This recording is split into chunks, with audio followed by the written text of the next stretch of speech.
guys, Linda here, your psychic medium spiritual advisor, and I wanted to come on today to talk about shadow people.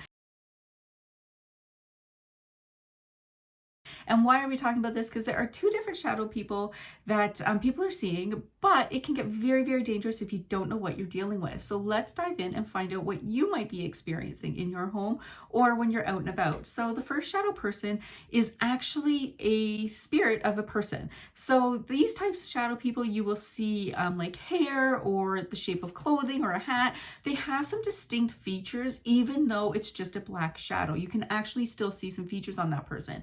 And that's because they've lived a life, so they still carry those features with them. With these types of shadow people, they are easy to deal with because you are in control. So you can tell them if they are bothering you to leave you alone, to not interact with you, and they must leave your house.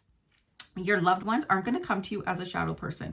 They're going to come to you as they looked and who they are. Where a shadow person that you don't know is probably going to come as a shadow or movement, that kind of thing, and you can easily deal with that.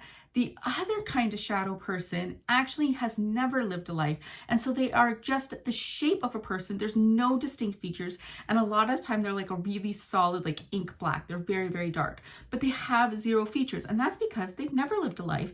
They've never experienced anything. They've never worn clothing, that kind of thing, and that is the scary part, because that is why they are coming to you.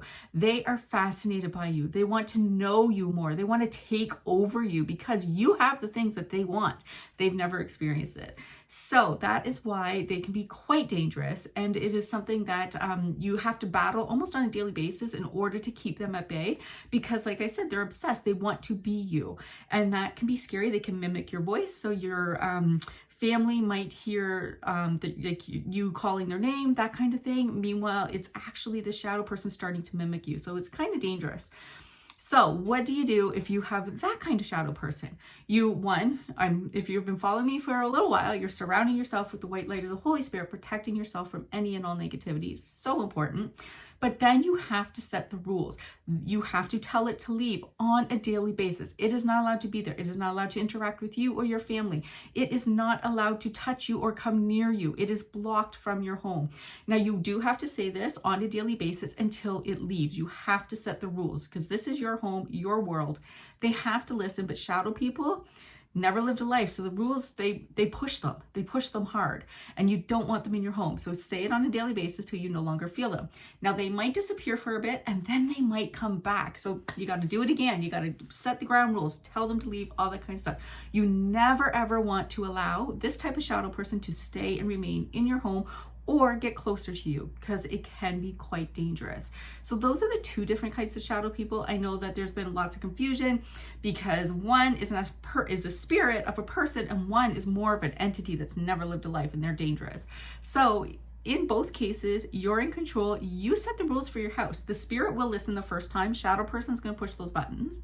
But you set the rules. This is your world. This is your home, your life, and they have to listen. You just have to be persistent. I myself personally have had a shadow person that has been in my life for 10 plus years for sure. And they come and go. And each time I am very persistent and I demand them to leave.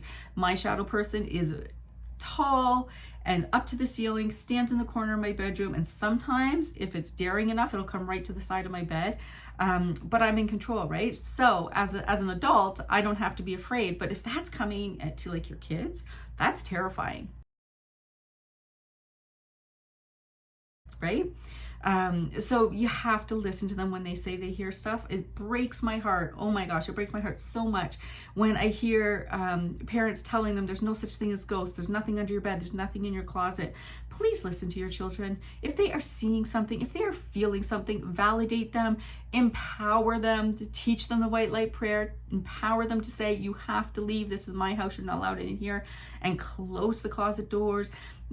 Do not ignore them because they are terrified for a reason, and you might not see it and you're probably not meant to. So please, please, please, please do not dismiss them. If they're seeing something, validate them and do the same thing. Sit with them and say, you're not allowed to be here, that kind of thing. Because remember, kids, they are so close to the other side still, right? So their energies are still open. So a lot of kids will see this stuff. So anyways, if you have any questions about shadow people or anything that is in your home, please feel free to reach out. I will be happy to answer those questions for you. And thanks for stopping by. And if you haven't already, please like, follow, share. There's going to be more videos to come. Let's talk to you later. Bye.